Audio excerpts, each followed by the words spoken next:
Welcome back students to Shankar's Physics Tutorials. இன்னைக்கு நம்ம பார்க்க போறது Class 12 Physics Unit 1 Electrostaticsல இருந்து Introduction தான் பார்க்க போறோம். ஸோ இன்னைக்கு நம்ம பார்க்கக்கூடியது வந்து ரெண்டு குட்டி டாபிக்ஸ் இன்ட்ரோடக்ஷன். என்னன்னா electricity and magnetism are historical background, electrostatic ஃபோர்ஸோட day to day life rule என்ன அப்படிங்கறத தான் பார்க்க போறோம். நெக்ஸ்ட் கிளாஸஸ்ல கூலும்ஸா, எலக்ட்ரிக் ஃபீல்ட், எலக்ட்ரிக் பொட்டன்ஷியல் என்ன, பொட்டன்ஷியல் எனர்ஜினா என்ன அப்படிங்கறத டீடைல்டா பார்க்க போறோம். ஸோ இன்னைக்கு வந்து நம்ம பார்க்க போறது எலக்ட்ரோ மேக்னெட்டிசம். ஏர்லியரா பீப்புள் வந்து சயின்ஸ் வந்து ஃபர்ஸ்ட் அப்சர்வ் பண்ணாங்க, சுத்தி நடக்கக்கூடிய நேச்சுரல் ஃபினாமினா அப்சர்வ் பண்ணாங்க. அதுக்கப்புறம் அதோட கான்செப்ட்ஸை அண்டர்ஸ்டாண்ட் பண்ணாங்க. அப்போ வந்து எலக்ட்ரிசிட்டி அப்படிங்கிறது ஒரு தனி பிரான்ச்சாகவும் மேக்னெட்டிசம்ங்கிறது தனி பிரான்ச்சாகவும் தான் இருந்தது. இந்த எலக்ட்ரிசிட்டி அண்ட் மேக்னெட்டிசமுக்கும் தேர் இஸ் அ லிங்க். அந்த லிங்க் அவங்க கண்டுபிடிக்கும் போது தான் நிறைய டெக்னாலஜிக்கல் டெவலப்மெண்ட்ஸ்லாம் வந்தது. நம்ம இந்த 21st சென்ச்சுரி நம்ம அனுபவிக்கக்கூடியது எல்லாமே இந்த எலக்ட்ரோ மேக்னெட்டிசமோட அந்த லிங்க் அதான் நமக்கு உருவாச்சு அப்படிங்கிறத நம்ம சொல்ல முடியும். ஓகே, இப்போ நம்ம நிறைய டைப் ஆஃப் ஃபோர்ஸஸ் பத்தி பார்த்துருக்கோம். ஸோ அதுல வந்து எஸ்பெஷலி கிராவிடேஷன் ஃபோர்ஸ். இந்த கிராவிடேஷன் ஃபோர்ஸை தவிர்த்து நம்ம டே டு டே லைஃப்ல எக்ஸ்பீரியன்ஸ் பண்ணக்கூடிய ஃபோர்ஸஸ் எல்லாமே எலக்ட்ரோ மேக்னெட்டிக் இன் நேச்சர் அப்படின்னு சொல்றாங்க. இப்போ ஃபார் எக்ஸாம்பிள், இப்போ டென்ஷன் இந்த ஸ்ட்ரிங், ஒரு ஸ்ட்ரிங் எடுத்துக்கோங்க. அதை வந்து ஒரு சப்போர்ட்ல தொங்க விட்டுருக்கீங்க. இங்க ஒரு பால் இருக்கு. இந்த பால் மேல என்னென்ன ஃபோர்ஸஸ் ஆக்ட் ஆகும் பார்த்தீங்கன்னா, டவுன்வர்டா ஒரு கிராவிடேஷன் ஃபோர்ஸ் வந்து டவுன்வர்டா புல் பண்ணும். அதே சமயம் இந்த ஸ்ட்ரிங் வந்து இந்த பாலை அப்வர்டாவும் புல் பண்ணும். ஸோ இந்த டென்ஷன் வந்து என்ன பண்ணும், பால் அப்வர்டா புல் பண்ணுதுன்னு பார்த்தோம் இல்லையா. இந்த டென்ஷன் இந்த ஸ்ட்ரிங் எதனால உருவாகுதுன்னா, இந்த ஸ்ட்ரிங்ல இருக்கக்கூடிய ஆட்டம்ஸும் இந்த பால்ல இருக்கக்கூடிய ஆட்டம்ஸும் சேர்ந்து இன்டராக்ட் ஆகுது.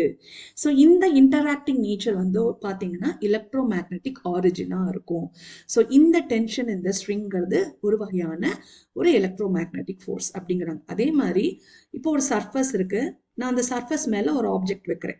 என்னென்ன ஃபோர்ஸஸ் ஆக்ட் ஆகும், டவுன்வர்டா ஒரு கிராவிடேஷன் ஃபோர்ஸ். அதே மாதிரி இந்த சர்ஃபஸ் வந்து இந்த ஆப்ஜெக்ட் மேல ஒரு அப்வர்ட் ஃபோர்ஸ் கொடுக்கும். இது வந்து ஒரு வகையான கான்டாக்ட் ஃபோர்ஸ். ரெண்டும் ஆப்ஜெக்டும், சர்ஃபஸும் இந்த ஆப்ஜெக்டும் கான்டாக்ட்ல இருக்கும்போது இந்த சர்ஃபஸ் வந்து ஒரு அப்வர்ட் ஃபோர்ஸை இந்த ஆப்ஜெக்ட் மேல கொடுக்கும். இதுதான் நார்மல் ஃபோர்ஸ் அப்படின்னு சொல்லுவோம். இந்த நார்மல் ஃபோர்ஸும் எதனால உருவாகுதுன்னு பாத்தீங்கன்னா, இந்த பாட்டம் ஆஃப் த ஆப்ஜெக்டோட ஆட்டம்ஸும் இந்த டாப் சர்ஃபேஸ்ல உள்ள ஆட்டம்ஸும் சேர்ந்து ஒரு வகையான லிங்கை கிரியேட் பண்ணுது. இது வந்து பாட்டம் ஆஃப் த ஆட்டம், இது வந்து டாப் சர்ஃபேஸ் ஆஃப் த ஆட்டம். ரெண்டும் சேர்ந்து ஒரு வகையான லிங்கை கிரியேட் பண்ணும்பொழுது இந்த ரெண்டுத்தோட ஆட்டமோட இன்டராக்ஷன் சேர்ந்து ஒரு எலக்ட்ரோ மேக்னெட்டிக் ஃபோர்ஸை உருவாக்குது. ஓகே, ஸோ அப்போ என்னென்ன எக்ஸாம்பிள்ஸ் பார்த்தீங்கன்னா, ஒரு டென்ஷன் இந்த string, normal force and then friction. உங்களுக்கு தெரியும், ஒரு ஆப்ஜெக்ட் வந்து ரெஸ்ட்ல இருக்கு, நான் இப்போ வந்து அதை மூவ் பண்ணணும். அப்போ நான் என்ன பண்ணணும், எக்ஸ்டர்னலா ஒரு ஃபோர்ஸ் அப்ளை பண்ணணும். நான் ஃபோர்ஸ் அப்ளை பண்றேன், ஸ்டில் என்னால ஆப்ஜெக்ட் மூவ் பண்ண முடியல. அப்போ நான் என்ன அர்த்தம், நான் அப்ளை பண்ண ஃபோர்ஸ்க்கு ஈக்குவலண்டா ஒரு ஆப்போசிட் ஃபோர்ஸ் வந்து இந்த ஆப்ஜெக்டை மூவ் பண்ண விடாம தடுக்குது. அதுதான் வந்து நமக்கு இனர்ஷியா படிச்சப்போ அதுல இருந்து உருவாகிறது ஃப்ரிக்ஷன். அதாவது இந்த பாட்டம் ஆஃப் த சர்ஃபஸும் இந்த டாப் லேயர் ஆஃப் த சர்ஃபஸும் கான்டாக்ட்ல இருக்கும் பொழுது உருவாகக்கூடிய எலக்ட்ரோ மேக்னெட்டிக் ஃபோர்ஸோட ஆரிஜின் வந்து என்ன பண்ணுது, இந்த ஆப்ஜெக்டை எக்ஸ்டர்னலா நான் ஃபோர்ஸ் கொடுத்தா மூவ் பண்ண விடாம தடுக்குது. பட் அதுக்கு ஒரு லிமிட் இருக்கு. ஒரு சர்டன் லிமிட்டுக்கு மேல நம்ம அப்ளை பண்ணக்கூடிய ஃபோர்ஸ் வந்து இந்த ஆப்ஜெக்டை மூவ் பண்ணும். ஸோ இந்த tension force, friction, normal force எல்லாமே எலக்ட்ரோ மேக்னெட்டிக் இன் ஆரிஜின் அப்படின்னு சொல்றோம், எக்ஸப்ட் கிராவிடேஷனல் ஃபோர்ஸ். ஓகேவா? ஸோ நம்ம 11th ஸ்டாண்டர்ட்ல படிச்ச இந்த ஃபோர்ஸஸ் எல்லாமே electro magnetic origin. Some examples பார்க்கலாம். ஃபர்ஸ்ட் எக்ஸாம்பிள் பார்த்தீங்கன்னா, ஒரு ஆப்ஜெக்டை நான் புஷ் பண்றேன். ஓகே, கையால புஷ் பண்றேன் இந்த மாதிரி. அப்போ என் கையில உள்ள ஆட்டம்ஸும் இந்த ஆப்ஜெக்ட்ல உள்ள ஆட்டம்ஸும் ஒரு வகையான இன்டராக்ஷன் உண்டுவாக்குது. இந்த இன்டராக்ஷன் வந்து இந்த ரெண்டு ஆட்டம்ஸ்க்கு இன்டராக்ஷன் வந்து பாத்தீங்கன்னா அதோட ஃபோர்ஸோட நேச்சர் பாத்தீங்கன்னா எலக்ட்ரோ மேக்னெட்டிக் இன் நேச்சரா இருக்கு. ஸோ இது நம்ம எப்போ ஒரு ஆப்ஜெக்ட் நம்ம புஷ் பண்ணாலும் அந்த ரெண்டு நம்ம கைக்கும் அந்த ஆப்ஜெக்டும் நடுவில் ஒரு எலக்ட்ரோ மேக்னெட்டிக் ஃபோர்ஸ் வந்து உருவாகுது அப்படிங்கிறத சொல்லலாம். அதே மாதிரி நம்ம நடக்கிறோம். ஓகே, ஒரு லேண்ட் மேல நிக்கிறோம் அப்படின்னா நம்ம அதுக்கு என்ன காரணம் என்ன பார்த்தோம், gravitation force which is going to pull the object towards the centre of the earth அப்படிலாம் நம்ம படிச்சிருக்கோம். கரெக்டா? பட் அந்த ஃபோர்ஸ் மட்டுமே இங்க ஆக்ட் ஆகல. கிராவிடேஷனல் ஃபோர்ஸை தவிர்த்து நம்ம நிற்கும் பொழுது நம்ம பாதத்துல ஃபீட்ல இருக்கக்கூடிய ஆட்டம்ஸும் இந்த சர்ஃபேஸ்ல உள்ள ஆட்டம்ஸும் அகெயின் ஒரு லிங்கை உருவாக்குது. அந்த ரெண்டு ஆட்டம் இன்டராக்ஷன் ஆகும் பொழுது அது உருவாக்கக்கூடிய ஃபோர்ஸ் அகெயின் வந்து எலக்ட்ரோ மேக்னெட்டிக் ஆரிஜினா இருக்கு. ஸோ இதுவுமே ஒரு example of electro magnetic force. அப்போ நம்ம interaction of the atoms between the surface of the person and the top surface வந்து எலக்ட்ரோ மேக்னெட்டிக் ஃபோர்ஸை இது பண்ணுது. அதுவும் கிராவிடேஷனல் ஃபோர்ஸை தவிர்த்து இந்த நேச்சர் ஆஃப் ஃபோர்ஸுமே நம்ம வந்து ஒரு லேண்ட் மேல நிக்கிறதுக்கு, எர்த் மேல நம்மளால நிக்க முடியும்னா அதுக்கான காரணமும் அதுதான் அப்படின்னு சொல்றாங்க. அதே மாதிரி ஒரு ஆப்ஜெக்ட் வந்து ஒரு சர்ஃபேஸ்ல இருக்கு. இப்போ என்ன பண்றோம், நீங்க முன்னாடியே பார்த்த மாதிரி நம்ம ஃபோர்ஸை கொடுத்து நம்ம புஷ் பண்றோம், இந்த ஆப்ஜெக்ட் வந்து மூவ் ஆகல. ஓகே, அப்ப என்ன எடுக்குன்னா ஆப்போசிட்டா ஒரு ஃப்ரிக்ஷனல் ஃபோர்ஸ், நீங்க கொடுக்கக்கூடிய ஃபோர்ஸ்க்கு ஈக்குவலண்டா ஒரு ஃப்ரிக்ஷனல் ஃபோர்ஸ் வந்து ஆப்போசிட் டைரக்ஷன்ல ஆக்ட் ஆகி இந்த ஆப்ஜெக்டை மூவ் பண்ண விடாம தடுக்குது. அதே மாதிரி ஒரு ஆப்ஜெக்ட் மோஷன்ல இருக்கும் பொழுதும் ஒரு ஃப்ரிக்ஷனல் ஃபோர்ஸ் ஆல்வேஸ் வந்து ஆப்போசிட் டைரக்ஷன்ல அந்த பாடியோட மோஷனை ரெசிஸ்ட் பண்றதுக்கு ஆல்வேஸ் ஆக்ட் ஆகிட்டே இருக்கும். இது எல்லாமே இந்த சர்ஃபஸுக்கும் நம்ம கன்சிடர் பண்ணக்கூடிய ஆப்ஜெக்ட்டுக்கும் இருக்கக்கூடிய ஆட்டம்ஸோட லிங்கோட ஆரிஜின் நேச்சர் பார்த்தீங்கன்னா எலக்ட்ரோ மேக்னெட்டிக் நேச்சரா தான் இருக்கு அப்படிங்கிறத சொல்றோம். ஸோ இந்த லெசன்ல நம்ம பார்த்தீங்கன்னா ஆட்டம்ஸ் வந்து ஸ்டேஷனரி, அதாவது ரெஸ்ட்ல இருக்கும்போது அதை பத்தின ஸ்டடீஸை தான் நம்ம படிக்க போறோம். அதுதான் வந்து எலக்ட்ரோஸ்டாட்டிக்ஸ். ஸோ ஸ்டாட்டிக்ஸ்னா ரெஸ்ட் அப்படின்னு அர்த்தம். எலக்ட்ரோஸ்டாட்டிக்ஸ்னா நம்ம கன்சிடர் பண்ணக்கூடிய சார்ஜஸ் வந்து ரெஸ்ட்ல இருக்கு. ஓகே, இப்போ நம்ம historical background of electric charges. இப்போ வந்து நேச்சர் அப்சர்வ் பண்றாங்க people. Okay, so especially Greek people பார்த்தீங்கன்னா 2 மில்லேனியம்ஸ் அகோ வந்து ஆம்பர்ங்கிறது என்ன, ஒரு மரப்பிசில். ஓகே, அந்த ஒரு ஃபாசிலைஸ்டு ட்ரீ, அதாவது செத்து அழுகி போன, அது மக்கி போன மரம்னு சொல்லுவோம் இல்லையா, அதுல இருந்து வெளியாகக்கூடிய ரெசின், அதாவது ஒரு கோந்து மாதிரின்னு வச்சுக்கோங்களேன். அந்த கோந்து மாதிரி இருக்கக்கூடிய மெட்டீரியல்ல அனிமல் ஃபர்ரால ரப் பண்றாங்க. அப்ப என்ன ஆகுது அப்படின்னு பாத்தீங்கன்னா இந்த ஆம்பர், இந்த ரெசின் லைக் சப்ஸ்டன்ஸ் வந்து small pieces of leaves and dust attract பண்ணுது. அப்ப என்ன நினைச்சாங்கன்னா இந்த ஆம்பருக்கு ஒரு ப்ராப்பர்ட்டி இருக்கு, அது வந்து அட்ராக்ட் பண்றதுனால அது சார்ஜ்டா இருக்கு அப்படின்னு நினைச்சாங்க. ஸோ அதர் ஆட்டம்ஸ், அதாவது அதர் டைப் ஆஃப் ஆப்ஜெக்ட்ஸ் வந்து இந்த ப்ராப்பர்ட்டி, அதாவது அட்ராக்ட் ஆகுமா அப்படிங்கிறது அவங்களுக்கு தெரியல. ஸோ ட்ரையல் அண்ட் எரர் பேசிஸ்ல பார்க்கும் பொழுது பாத்தீங்கன்னா glass rod and then silk cloth, glass ராடை சில்க் கிளாத்தால ரப் பண்றாங்க.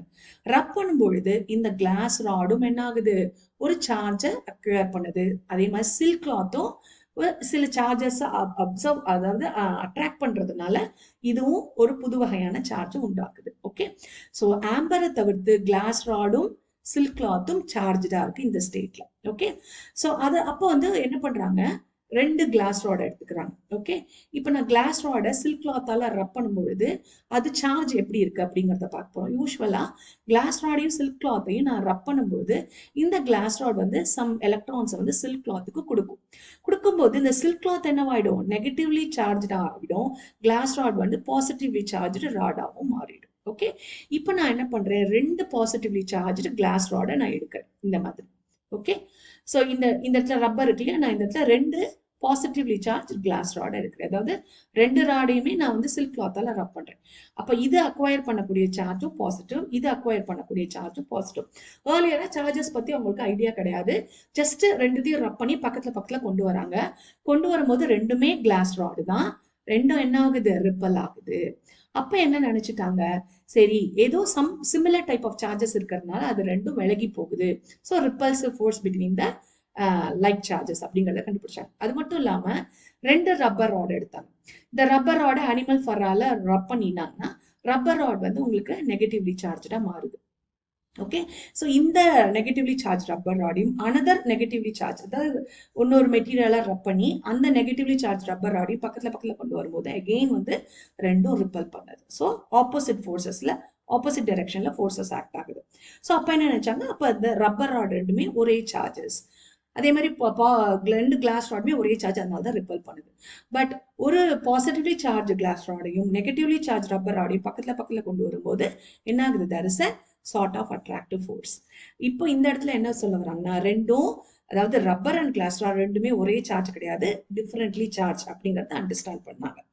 அப்புறம் என்ன கண்டுபிடிச்சாங்க, 2மே டிஃபரெண்ட்லி சார்ஜா இருக்கிறதுனால அன்லைக் சார்ஜஸ், அதாவது ஒன்னா இல்ல, ஒரு போல சார்ஜ் கிடையாது, டிஃபரெண்ட் சார்ஜஸ். அன்லைக் சார்ஜஸ் வந்து அட்ராக்ட் ஈச் அதர் அப்படிங்கிறத கண்டுபிடிச்சாங்க. அதே மாதிரி ஒரே மாதிரி இருக்கக்கூடிய ரப்பர் கிளாஸ் ராட் இந்த மாதிரி ஒரே மாதிரி சார்ஜஸ் இருக்கக்கூடியதெல்லாம் லைக் சார்ஜஸ் வந்து ரிப்பல் ஆகும் அப்படிங்கிறதையும் கண்டுபிடிச்சாங்க. ஓகே, ஸோ என்னென்ன அப்சர்வேஷன்ஸ் பண்றோம்னு பார்த்தீங்கன்னா, இந்த ரப்பர் ஆகட்டும் இந்த கிளாஸ் ராட் ஆகட்டும் ரெண்டுமே வந்து அதோட சார்ஜிங் வந்து டிஃபரெண்டா இருக்கு. அதே மாதிரி சார்ஜ்டு ரப்பர் ராட் வந்து இன்னொரு ரப்பர் ராடை ரிப்பல் பண்ணும். எல்லாமே சார்ஜ்டு தான் அந்த இடத்துல. ஓகே, இந்த இடத்துல சார்ஜிங்னா என்ன, நியூட்ரல்னா என்ன அப்படிங்கறத பார்க்கலாம். அதே மாதிரி ரெண்டு சார்ஜ் கிளாஸ் ராடை கொண்டு வந்தாலும் ரிப்பல் ஆகுது. அப்புறம் ஒரு சார்ஜ்டு ரப்பர் ராடையும் ஒரு கிளாஸ் ராடையும் கொண்டு வந்தா என்ன ஆகுது, அட்ராக்ட் ஆகுது. ஸோ இப்போ unlike charges attract each other அப்படிங்கிறத கண்டுபிடிச்சாங்க. ஸோ பெஞ்சமின் ஃப்ராங்க்லின்ங்கிறது 18th செஞ்சுரியில என்ன சொன்னாங்கன்னா, பேசிக்லி ரெண்டு டைப் ஆஃப் சார்ஜா இருக்கு. ஒன்னு பாசிட்டிவ் சார்ஜ், இன்னொன்று வந்து நெகட்டிவ் சார்ஜ் அப்படி இருக்குன்னு கண்டுபிடிச்சாங்க. அப்ப அந்த ஆம்பர், நம்ம அந்த ரெசின் பார்த்தோம் இல்லையா, ஃபாசிலைஸ் ட்ரீல இருந்து வரக்கூடிய ஆம்பர் ரப்பர் எல்லாமே நெகட்டிவ்லி சார்ஜ், கிளாஸ் ராட் வந்து பாசிட்டிவ்லி சார்ஜ் அப்படின்னு கண்டுபிடிச்சாங்க. அப்ப சில்க் கிளாத் வந்து எலக்ட்ரான்ஸ் அட்ராக்ட் பண்றதுனால அது வந்து நெகட்டிவ்லி சார்ஜ், கிளாஸ் ராட் வந்து எலக்ட்ரான்ஸை கொடுக்கறதுனால, எலக்ட்ரான் கொடுத்தனால அது பாசிட்டிவ்லி சார்ஜ் ஆகுது. ஓகே, பட் பேசிக்கலா what is the net charge? இப்போ நான் கிளாஸ் ராடும் எடுத்துக்கிறேன், ஓகே, கிளாஸ் ராடும் எடுத்துக்கிறேன், சில்க் கிளாத்தும் எடுத்துக்கிறேன். ஓகே, இப்போ இதோட நெட் சார்ஜ் என்னன்னு பாத்தீங்கன்னா, இப்போ இந்த கிளாஸ் ராட் ஒரு 4 எலக்ட்ரானை லூஸ் பண்ணுது அப்படின்னு வச்சுக்கோங்க for example, but it is not 4 electrons, நம்ம எவ்வளோன்னு பார்க்க போறோம். ஒரு 4 எலக்ட்ரானை லூஸ் பண்ணிச்சுன்னா இந்த சில்க் கிளாத் வந்து அந்த 4 எலக்ட்ரானையும் அட்ராக்ட் பண்ணிக்க போகுது. ஓகே, அப்போ இந்த இடத்துல இந்த 4 எலக்ட்ரானை தான் இது கெயின் பண்ண போகுது, இந்த கிளாஸ் ராட் 4 எலக்ட்ரானை லூஸ் பண்ண போகுது. இப்போ இந்த டோட்டல் சார்ஜ் ஆஃப் த சிஸ்டம்னு பாத்தீங்கன்னா உங்களுக்கு என்னவா இருக்கும், கன்சர்வ், நியூட்ரலா இருக்கும். எவ்வளவு அமௌண்ட் ஆஃப் பாசிட்டிவ் சார்ஜ் இருக்கோ அதுக்கு ஈக்குவலண்டான நெகட்டிவ் சார்ஜ் இருக்க போகுது. அப்ப இந்த கிளாஸ் ராட் அண்ட் சில்க் கிளாத்தோட டோட்டல் சார்ஜ் பாத்தீங்கன்னா ஜீரோவா இருக்கும், நெட் சார்ஜ் ஜீரோ. இண்டிவிஜுவலா பார்க்கும்பொழுது சார்ஜஸ் டிரான்ஸ்ஃபர் ஆகுறதுனால ஒரு மெட்டீரியலுக்கு வந்து எக்ஸஸ் எலக்ட்ரானும் ஒரு மெட்டீரியலுக்கு வந்து டிக்ரீஸ் இந்த எலக்ட்ரான் இருக்க போகுது. பட் பேசிக்லி எல்லா ஆட்டம்ஸுமே எலக்ட்ரிக்கலி நியூட்ரலா இருக்கும். எலக்ட்ரிக்கலி நியூட்ரல்னா என்னன்னா, மொத்த சார்ஜ் ஒரு ஆட்டம்னு எடுத்துட்டோம்னா அதோட மொத்த சார்ஜ் எப்போதுமே ஜீரோவா தான் இருக்கும் அப்படின்னு சொல்றாங்க. Okay, so 19th and the beginning of 20th செஞ்சுரியில என்ன கண்டுபிடிச்சாங்க அப்படின்னா, ஆட்டம்ங்கிறது எப்போதுமே எலக்ட்ரிக்கலி நியூட்ரல், அதோட நெட் சார்ஜ் வந்து ஜீரோவா இருக்கும். இந்த ஆட்டம் எதால மேட் ஆயிருக்குன்னு பாத்தீங்கன்னா, எலக்ட்ரான், புரோட்டான், நியூட்ரான். எலக்ட்ரான்ங்கிறது நெகட்டிவ்லி சார்ஜ், புரோட்டான்ங்கிறது பாசிட்டிவ்லி சார்ஜ், நியூட்ரானுக்கு ஜீரோ சார்ஜ் இருக்கு. ஓகே, அப்போ இந்த ஆட்டம் எலக்ட்ரிக்கலி நியூட்ரல்னா டோட்டல் சார்ஜ் எவ்வளவு நம்பர் ஆஃப் எலக்ட்ரான்ஸ் இருக்கோ அதுக்கு ஈக்குவலண்டா புரோட்டான்ஸ் வந்து இருக்க போகுது. ஸோ இந்த இடத்துல நம்ம வந்து என்ன பண்றோம், ரெண்டு மெட்டீரியல் எடுத்து ரப் பண்றோம். இந்த மாதிரி ரப் பண்றது மூலியமா ஒரு ஆப்ஜெக்டை என்னால சார்ஜ் பண்ண வைக்க முடியும். பட் அந்த டோட்டல் சிஸ்டமோட நெட் சார்ஜ் வந்து ஜீரோவா தான் இருக்கும். பட் இண்டிவிஜுவலா சில இது எலக்ட்ரான்ஸை லூஸ் பண்ணுது, சில இது எலக்ட்ரான்ஸை கெயின் பண்ணுது. இந்த மாதிரி ரப் பண்றது மூலியமா ஆப்ஜெக்டை என்னால சார்ஜ் பண்ண வைக்க முடியும். அந்த சார்ஜிங் பேரு தான் ட்ரைபோ எலக்ட்ரிக் சார்ஜிங் அப்படின்னு சொல்றாங்க. ஓகே, சோஃபார் வந்து நம்ம ஒரு ஆட்டமை வந்து எப்படி நம்ம வந்து நியூட்ரலா இருக்கு, எப்போ அப்படி சார்ஜ் ஆகுது அப்படிங்கறத பார்த்தோம். இப்போ பேசிக் ப்ராப்பர்ட்டிஸ் ஆஃப் சார்ஜஸ்னா என்னன்னு பார்க்க போறோம். யூஸ்வலா யூனிவர்ஸ்ல எல்லா almost most of the objects எல்லாமே வந்து ஆட்டமால தான் மேட் ஆயிருக்கு. ஆட்டம்ல என்னென்ன இருக்குங்கிறது நமக்கு தெரியும். இப்போ ஒவ்வொரு ஆட்டம் ஆர் ஒவ்வொரு பார்ட்டிகளுக்குமே ஒரு இன்ஹெரண்ட் ப்ராப்பர்ட்டி இருக்கு, அது மாஸ். அது மட்டும் இல்லாம எலக்ட்ரிக் சார்ஜ்ங்கிறது another inherent property, intrinsic fundamental property. ஒரு பேசிக்கா அடிப்படையான ஒரு பார்ட்டிகளோட தகுதி என்னன்னா அதுக்கு சார்ஜ் இருக்கும், அதுக்கு மாஸ் இருக்கும் அப்படிங்கிறத கண்டுபிடிச்சாங்க. அதுக்கப்புறம் அந்த சார்ஜுக்கு ஒரு யூனிட் கொடுக்குறாங்க, ஏன்னா அது மெஷரபிள் குவான்டிட்டி. இப்போ ஒரு இடத்துல சார்ஜ் இருக்கு அப்படின்னா என்னால எவ்வளவு அமௌண்ட் ஆஃப் சார்ஜ் இருக்கு மேக்னிடியூட சொல்ல முடியும், அதுதான் வந்து கூலும். அடுத்தது கன்சர்வேஷன் ஆஃப் சார்ஜஸ். இப்போ நம்ம முன்னாடியே பார்த்தோம், சில்க் கிளாத் எடுத்துக்கிறோம், கிளாஸ் ராட் எடுத்துக்கிறோம், ரெண்டும் ரப் பண்றோம். கிளாஸ் ராட் வந்து நெகட்டிவ் சார்ஜை லூஸ் பண்ணுது, சில்க் கிளாத் வந்து அந்த நெகட்டிவ் சார்ஜை கெயின் பண்ண போகுது. அப்போ கிளாஸ் ராட் பாசிட்டிவாகவும் சில்க் கிளாத் வந்து நெகட்டிவ்லி சார்ஜா மாறுது. இந்த இடத்துல பாத்தீங்கன்னா எந்த இடத்துலயுமே புதுசா சார்ஜஸ் உருவாகல. கிளாஸ் ராட்ல இருந்து சில எலக்ட்ரான்ஸ் வந்து சில்க் கிளாத்துக்கு மூவ் ஆகுது. அப்ப சார்ஜஸ் இந்த இடத்துல புதுசா உருவாகவும் இல்லை, அழியவும் இல்லை. அதாவது கிளாஸ் ராட்ல சார்ஜஸ் அழிஞ்சும் போகல, அதே மாதிரி சில்க் கிளாத் புதுசா நெகட்டிவ் சார்ஜை உருவாக்கவும் இல்லை. என்ன நடக்குது, இந்த ரப் பண்றது மூலியமா சார்ஜஸ் வந்து டிரான்ஸ்ஃபர் ஆகுது. ஸோ இந்த இடத்துல இருந்து என்ன சார்ஜ் கன்சர்வேஷன்னா என்னன்னா, சார்ஜுங்கிறத உருவாக்கவும் முடியாது, அழிக்கவும் முடியாது. பட் ஒரு ஆப்ஜெக்ட்ல இருந்து இன்னொரு ஆப்ஜெக்ட்டுக்கு என்னால டிரான்ஸ்ஃபர் பண்ண வைக்க முடியும். இதுதான் கன்சர்வேஷன் ஆஃப் டோட்டல் சார்ஜஸ் அப்படிங்கிறாங்க. ஸோ அப்ப இந்த யூனிவர்ஸ்ல டோட்டல் எலக்ட்ரிக் சார்ஜ் என்னன்னு பாத்தீங்கன்னா கான்ஸ்டன்ட். ஓகே, புதுசா உருவாக்கவும் முடியாது, அழிக்கவும் முடியாது அப்படிங்கறது அவங்களோடது. நெட் சார்ஜ் வந்து இந்த யூனிவர்ஸ் வந்து ஜீரோ. அடுத்தது